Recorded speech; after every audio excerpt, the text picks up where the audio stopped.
Okay. Boom. Oh my God. You see how big? Oh my God. Okay, that's the point. So, I can't even talk about,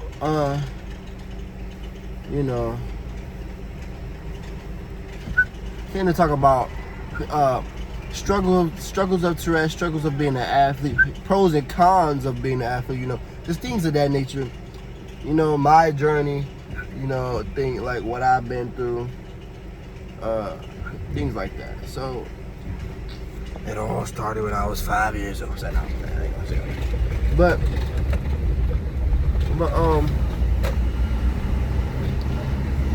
yeah, so I mean, growing up, I didn't know what I had. I thought I was tripping. Everybody else thought I was tripping too. Feel me? My mom told me, I kind of remember this day, but I don't really do. But I kind of do. My mom told me one day she seen me blinking a lot, and then she took me to area hospital. This is when I was living in North Carolina at this time. My mom took me to every hospital, you know, there was known in freaking North Carolina. There, you know, that's like a real low income area where I was at, so that hospital ain't really good. It's called Halifax something. But yeah, well, so I went there. They couldn't really tell me what, you know, what I had going on. Then I went somewhere. I think I went to what is it? Not a psychologist. And then he, oh wow, that's a big glob of hair. But after the psychologist, he sent me a recommendation letter to go to Raleigh Neurology Center in Raleigh, North Carolina. So that's where I ended up going, and they were like, "Oh, he just has Tourette." And my mom was like, "What?" Because you gotta realize, like, I have 2 other brothers. None of them had like anything like that, so it was probably a surprise. I mean, it'd be a surprise for me. But you know, after that, and after it actually started, you know, I knew that I had it. They gave me medicine. Like one time I was on a pouch, like it was like a little pouch on me. One time I had I was taking some type of medicine. It made me into a zombie. Like I barely was even like functioning. Like I was just there. Like I'm really an outgoing person, especially as a kid. If I'm outgoing right now, just imagine when, you know, I was younger. I was just all over the place. But imagine me not being all over the place. So that automatically is like ringing bells to people. So yeah, I just changed completely as a person, you know. And so then after that, I had stopped taking medicine for a while because my mom was like, "No, my baby is not gonna become a zombie. Like you're not gonna have him all drugged up and medicine up." And I'm like, "No, thank you, mommy. I appreciate it because I didn't want to be drugged up." And I'm glad that I did, because it really I feel like that really helped mold me into the person I am today. So I'm not gonna say, oh, she put me through the fire, but it's almost as like I had to, you know, like it had to be something within that I, you know, dealt with myself. Like I had to realize, you know, because as a younger, you know, male, and everybody like laughing and looking at me and stuff like that, like making fun of me, I'm going home saying to my mom, I'm like, why me? Like, why do I have to have, like, what did I do? Like, why do I have to have this, blah, blah, stuff like that. But she would always be like, Tourette, what she say? You have Tourette. Tourette don't have you. And you know, I'm at the time, like I understood it, but I wasn't really hearing that. Like I'm like, okay. But like as I got older, I really understood what that meant. And you know, it just meant like, yeah. It just meant like, you know, you take control. Stop being so weak-minded. It's a neurological problem. It has to do with your mind. You control what happens. So I'm twitching right now, but if I really like how can I put this in my word? If I really lock in, you know, I can stop it. And nothing, you know, like, nothing happens. Like, look, I can sit here and talk regularly and nothing's gonna happen. That's because over time, I built the mental fortitude and like, what can I say? Like, I know I just said that was going to ain't gonna talk about that. Like the you know, the strength and just the non-cariness to be like, listen, bro, people gonna laugh, they gonna look, so what? Like, you still have a whole bunch of other things that a lot of people don't have. You gotta realize, like, I have so many different talents. Like, I'm very athletic. I can sing. I can literally, like any sport that, like, I would have put my mind to, I would have been able to play. At heart, I'm a multi-athlete. Like, I'm an athlete that doesn't have to play one sport, but I just chose basketball. I feel like that's a gift because I could have really been good at a whole bunch of other things, but you know, I just didn't play it. I really think that's a gift. I can sing. Like, a lot of you'd be surprised. It seems so hard, you know. It seems so hard to a lot of people that can't sing to sing, but to me, it just comes so easily. What else? Like, a whole bunch of, like, I can really think. Like, I critically think amazingly. Like, I have a really great mind. Like, I have a great head on my shoulders. Like, I know I have goals and things like that. Like, I feel like that's a blessing because a lot of people don't.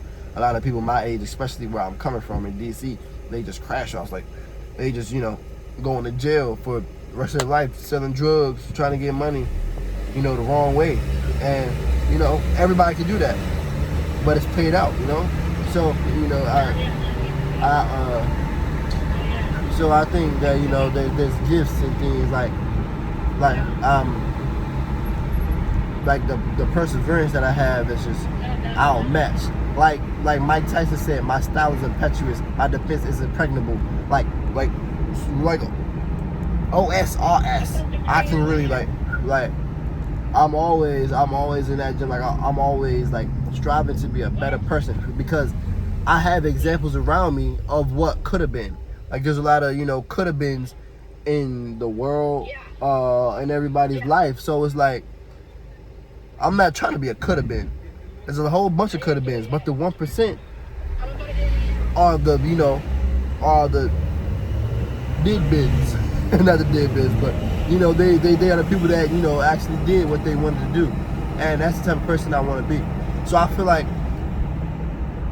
having the Tourette's over time, I thought it was a curse, but now that I'm thinking about it, I can 100% use it as a blessing.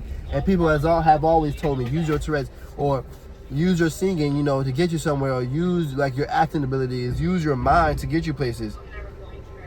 All I was like, nah, I just want to, like, focus on basketball. Like, I don't got time to be doing that. And what I mean by people, I mean by my brother. I don't know if he wants me to say his name, but yeah, my brother. Like, he's always told me that. Like, I have, and I'm so glad that I have a wise brother that, you know, that can really, like, make me think. Like, so he tells me things that I already know, right?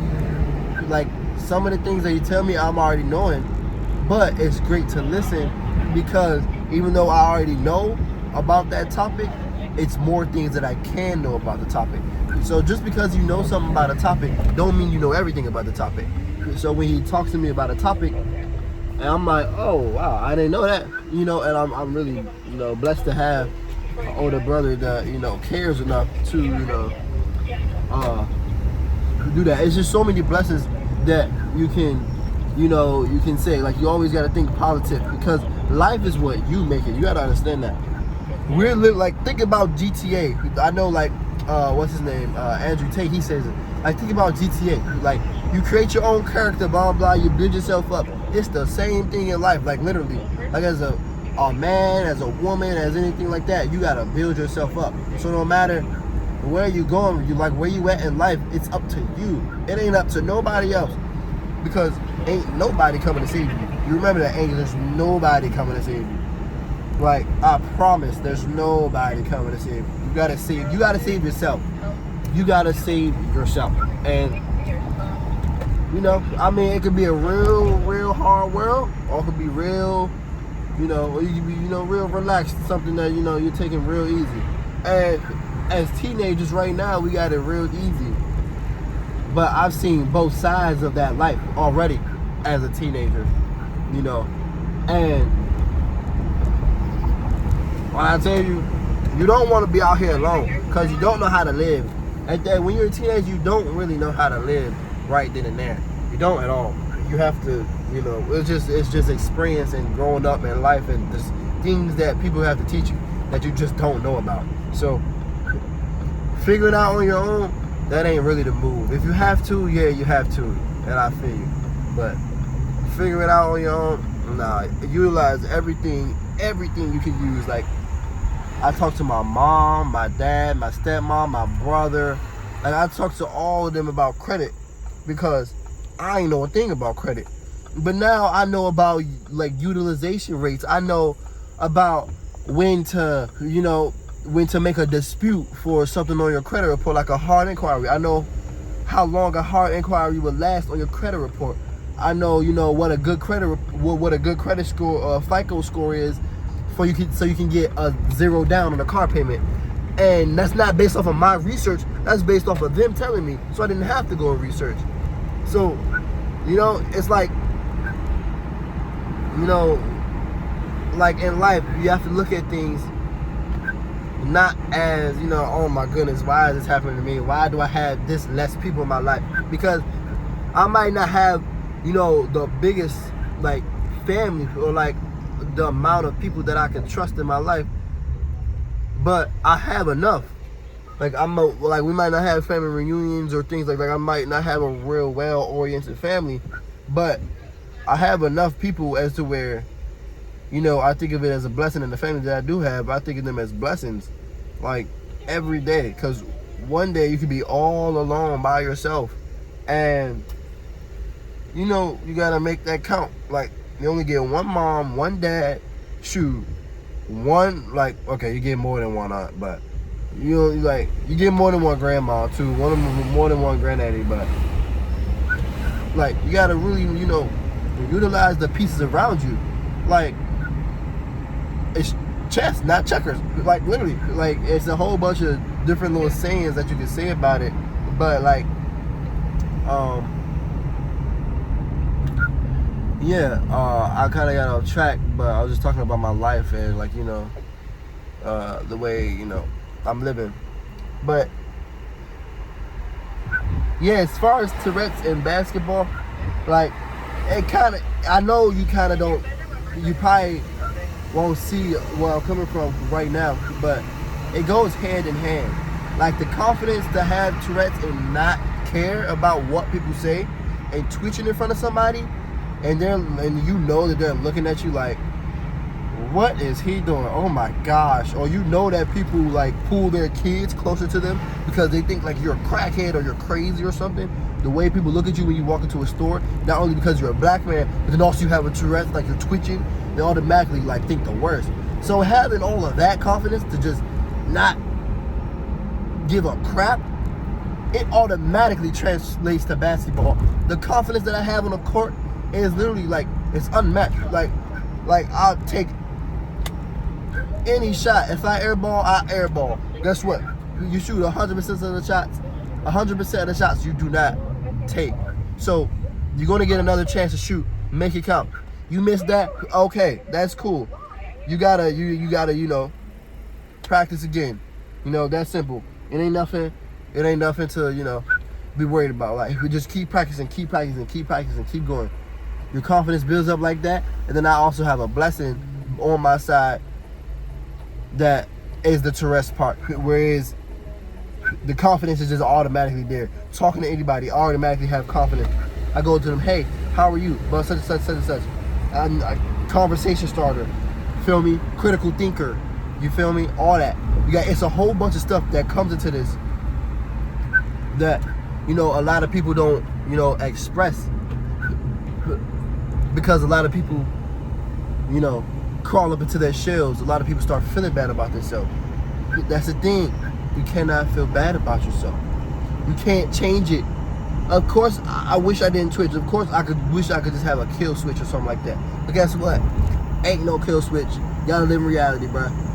Work what you got. Work with what you got. It's that simple.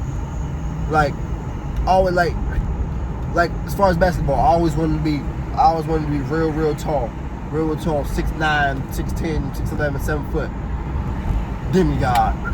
Only got the 6 foot, 6'1". That's cool. Working with what I got. It don't matter. Still gonna bust you. Don't matter. Like, it don't matter if you're 6'8", 6'9", 6'10", on above.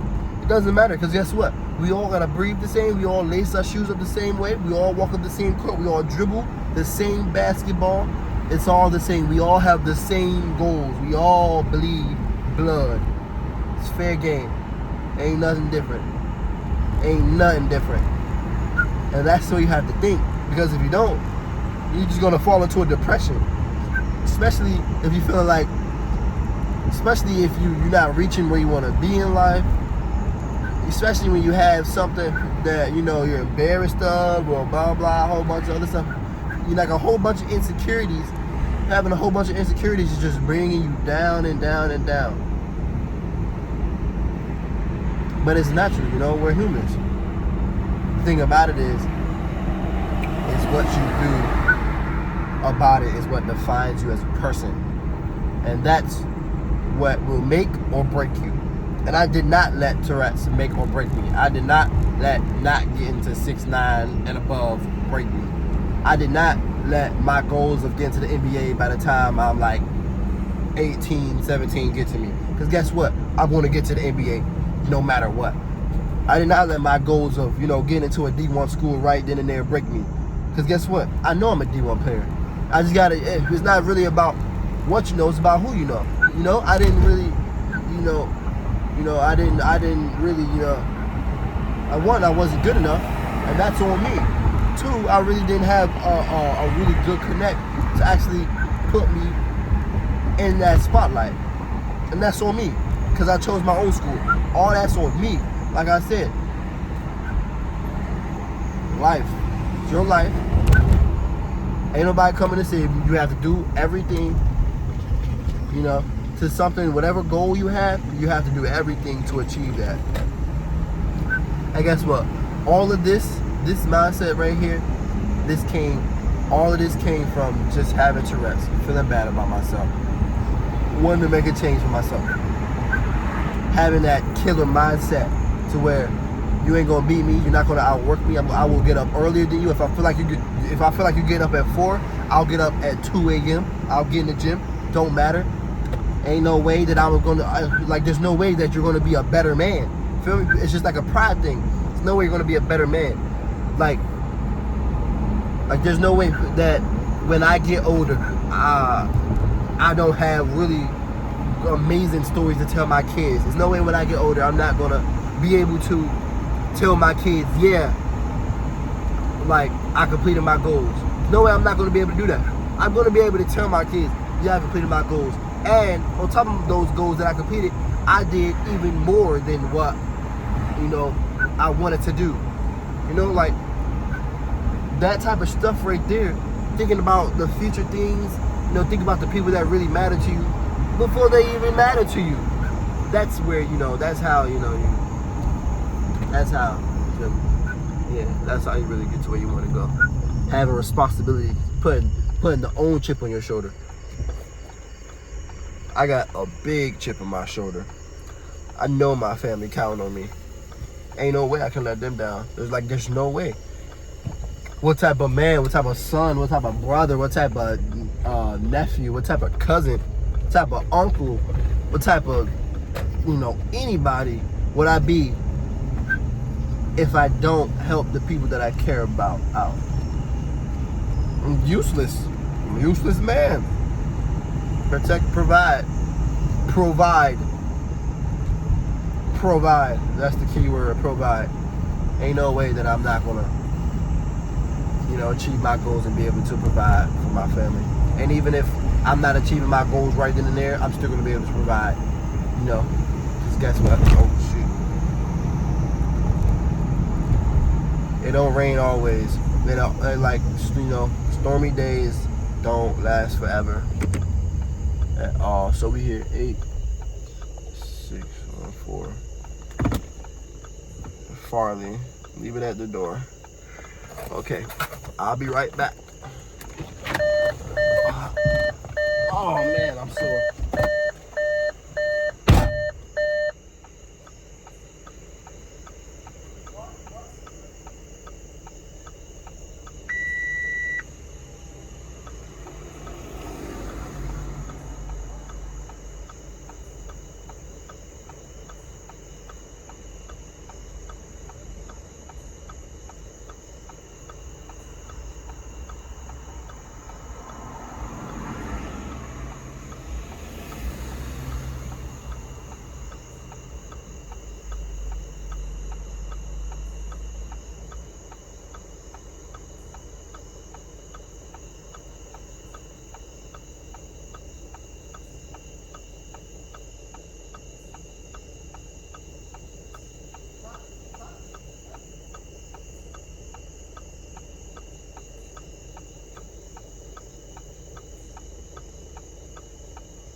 And we're back. But yeah, enough of that, you know. Enough of the pep talks. I'm just wrapping up with this. To be or not to be? That is your question. But no, yeah, just block out that outside noise. Nobody knows what's going on in your life. These people want to judge, so what? Guess what? Next 10 years, let's see who on top. Let's see how much you can judge me then. You know, just, you're good. You are fine. You are fine. Don't worry about them people. Focus on yourself. Whatever goal you have, you can achieve it. Just keep going. And do not stop. Because once you quit, you're going to feel way worse than if you kept going. So remember that. If you quit, you're going to feel way worse quitting than you feel if you kept going. Always remember that. But thank you for listening. If you listen to the whole video, and I'm going to be posting this like right now. Alright, I'm about to continue DoorDash, and I have a funny video coming up, and I'm also going to start I'm going to post a hooping video soon, real soon, so make sure you tune into that. You know, just be ready, and I'll, won't let you down. Alright.